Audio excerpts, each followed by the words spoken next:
আজ আমরা এসেছি গোপালগঞ্জের কাশিয়ানী উপজেলার নিজামকান্দি ইউনিয়নের নিশ্চিন্তপুর গ্রামের এক প্রাচীন ইতিহাসের সন্ধানে। চারদিকে বিল আর জলাভূমির মাঝখানে দাঁড়িয়ে আছে শত বছরের পুরনো এই রহস্যময় বালিটি।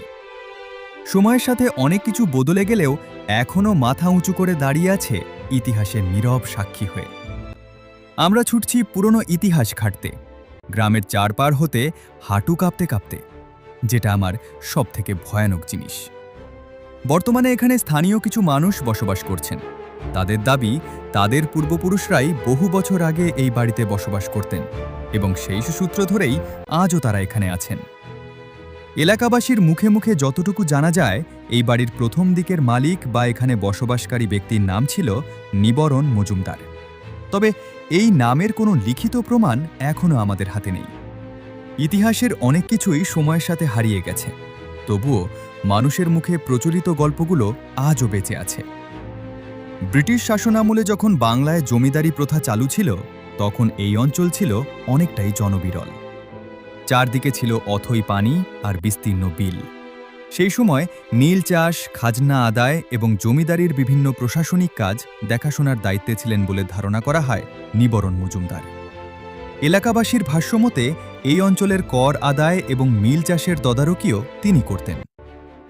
আজকের দিনে দাঁড়িয়ে বাড়িটির দিকে তাকালে অবাক হতে হয়। প্রায় ১০০ থেকে ১২০ বছর আগের এই দোতলা ভবনের নির্মাণশৈলী এখনও চোখে পড়ার মতো।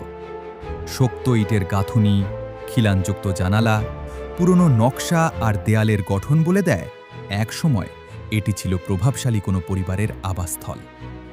তখনকার সময়ে এমন দোতলা ভবন নির্মাণ করা ছিল অনেক বড় বিষয়। সময়ের পরিবর্তনে জমিদারি প্রথার অবসান হয়েছে, ব্রিটিশ শাসন শেষ হয়েছে, নীল চাষের ইতিহাস হারিয়ে গেছে। সেই সাথে ধীরে ধীরে হারিয়ে যাচ্ছে আমাদের গ্রামের পুরনো ঐতিহ্য ও ইতিহাসও। একসময় যেখানে ছিল জমিদারদের পদচারণা, আজ সেখানে নীরবতা আর ধ্বংসের চিহ্ন।